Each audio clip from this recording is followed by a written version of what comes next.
मेरी भूख यह है कि मैं अपने पिता की इच्छा को पूरा करता रहूं और उसके कामों को पूरा करूं, जो भी उसने काम मुझे सौंपे हैं। हर एक इंसान की यही भूख होनी चाहिए। प्रभु यीशु मसीह के मधुर नाम में आप सबको जय मसीह की। प्रभु आप सबको बहुतायत से आशीष दे, आमीन। हम बात कर रहे हैं प्रकाशित वाक्य की पुस्तक के विषय में। प्रकाशित वाक्य के इस श्रृंखला में आप सभी का स्वागत है। प्रकाशित वाक्य के 7 खंडों में से हम दूसरे खंड के विषय में बात कर रहे हैं, 7 कलीसियाओं के नाम पत्र।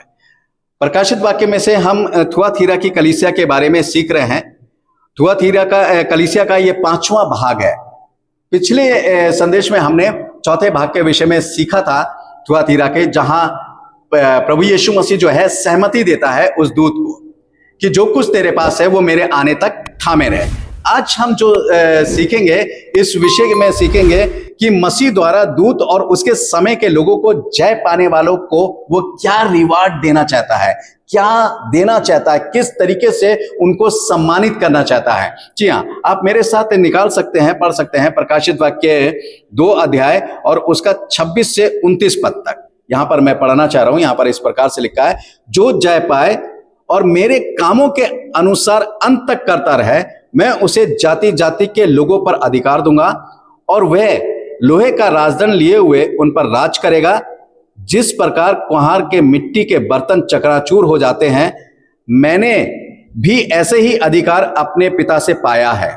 और मैं उसे भोर का तारा दूंगा, जिसके कान हो वे सुन ले कि आत्मा कलीसियाओं से क्या कहता है। सबसे पहले हम इसकी रूपरेखा को तैयार करते हैं। पहला है जो जय पाए, दूसरा है मेरे कामों के अनुसार अंत तक करता रहे, यानी प्रभु यीशु मसीह के कामों के अनुसार जो अंत तक करता रहे, मैं उसे जाति जाति के लोगों पर क्या दूंगा, अधिकार दूंगा। अब यहां ये 3 पॉइंट हैं, इनके विषय में बात करेंगे। सबसे पहले जो जय पाए। देखिए, जय पाए वालों पर हमने अक्सर बहुत सी बातें कही हैं। सीधी सी बात है, मैं आपको सीधा सीधा जय पाने पे बता देना चाहता हूं कि इस संसार पर जय पानी है, अपनी बुराइयों पर जय पानी है, शैतान पर जय पानी है, शैतान की शक्तियों पर जय पानी है, और हर उन बातों पे जो परमेश्वर के विरोध में ले जाकर हमें खड़ा करती हैं, उन पे जय पानी है। हर वो गलत बात जो परमेश्वर को अच्छी नहीं लगती है, उन पर जय पानी है, चाहे वो लोग हो, चाहे शैतान हो, चाहे वो कोई भी बात हो। क्योंकि परमेश्वर का वचन कहता है तुम्हारी बात हाँ की हाँ और ना की ना होनी चाहिए। तो यहां जो है परमेश्वर का वचन कहता है। दूसरा पॉइंट है मेरे कामों के अनुसार अंत तक करता रहे। देखिए, कई बार हम बहुत सी चीजों को हम कह चुके हैं। जैसा पिछले संदेश में भी हमने कहा कि सबोपदेशक उसका 9 के 10 पद में कि जो काम प्रभु ने तुम्हें सौंपे हैं उन्हें अपने शक्ति भर करना, क्योंकि अधोलोक में जहां तू जाने वाला ना काम है, ना युक्ति है, ना कोई भी चीज नहीं। तो परमेश्वर ने हर एक इंसान को, जिस इंसान को इस पृथ्वी पर उसने बनाकर भेजा है, रखा है, पैदा किया है, हर एक इंसान को परमेश्वर ने काम दिए हैं और वो काम हमें करते रहना चाहिए। ठीक है, पहले मैं आपको एक चीज बताना चाहता हूं। यूहन्ना की इंजील उसका 4 अध्याय उसका 34 पद जरा पढ़िए। यहां क्या लिखा हुआ, यीशु ने उनसे कहा, मेरा भोजन ये है कि अपने भेजने वाले की इच्छा के अनुसार चलूं और उसका काम पूरा करूं। देखिए, यहां पर प्रभु यीशु मसीह ने ये क्यों कहा कि मेरा भोजन ये है कि मैं अपने भेजने वाले की इच्छा के अनुसार चलूं और उसका काम पूरा करूं। भोजन का मतलब क्या है, भूख लगना।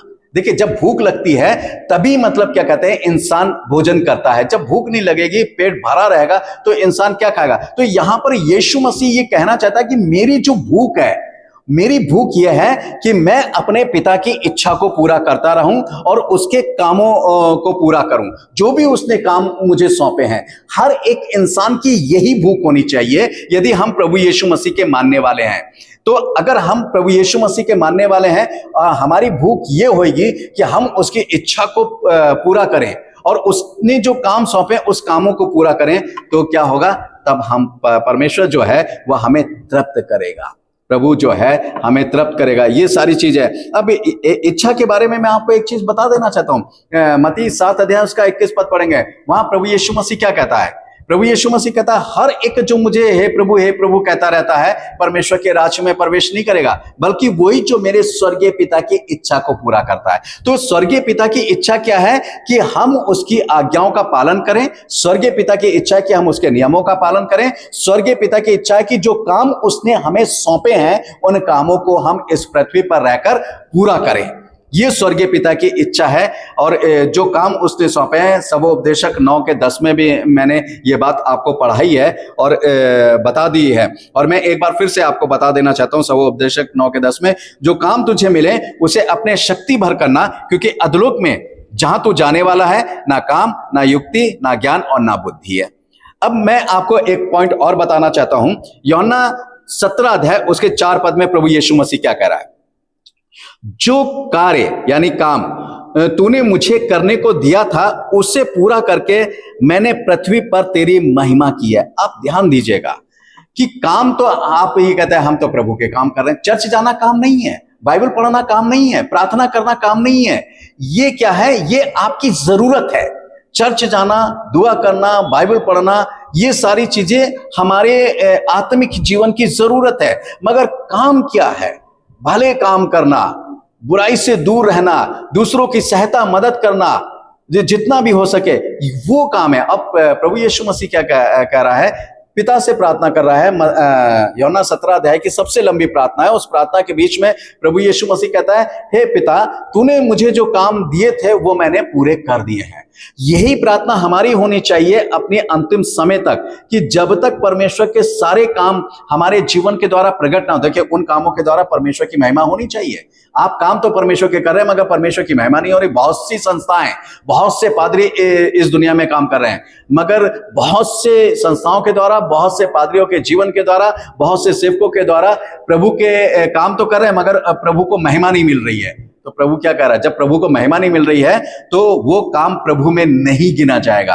देखिए, वो क्या कह रहा है? रिवार्ड देने की बात कर रहा है। फिर क्या कहता है? भजन संहिता 86 उसके 9 पद में, हे प्रभु, जितनी जातियां तूने बनाई हैं सब आकर, देखिए, सब आकर क्या करेंगे? यहां लिखा है, सब आकर तेरे सामने दंडवत करेंगी और तेरे नाम की महिमा करेंगी। देखिए, आप कहां हैं? आप कैसे प्रशंसा?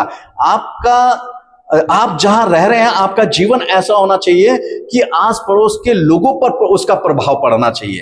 यार, ये व्यक्ति है, ये मसीह जीवन जी रहा है, ये यीशु मसीह को मानता है। कोई जरूरी नहीं है कि आप प्रचार करें, आप उनको बताएं। आपका चाल चलन, आपका जीवन ही उनको यह बता देगा कि यीशु मसीह क्या है, यीशु मसीह कैसा। क्योंकि अब आपके जीवन, आपके चाल चलन, आपकी बोलचाल, आपकी भाषा के द्वारा जो है आपके मोहल्ले पड़ोस में क्या हो रही? प्रभु यीशु मसीह की महिमा।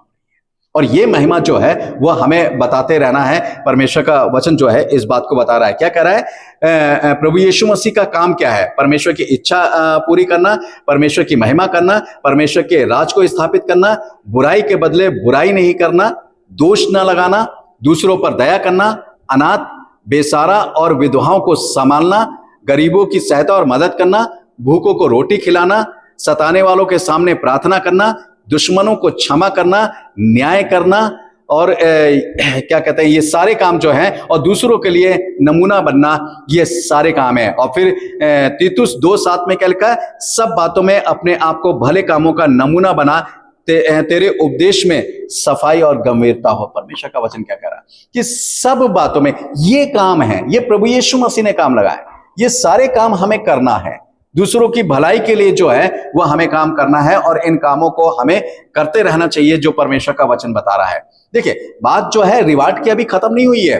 परमेश्वर कह रहा है, और जो जय पाए मेरे कामों के अनुसार अंत तक करता रहे, उसे मैं जाति जाति के लोगों पर अधिकार दूंगा। देखिए, जाति जाति के लोगों पर अधिकार देगा जब हम इस तरीके से काम करते हैं। वो प्रभावित होंगे। अधिकार होने का मतलब वो प्रभावित होंगी, वो हमारे पास आएंगी, वो हमारे साथ बैठेंगी, बातचीत करेंगी, और हमारे जो है हमारे साथ रहेंगे।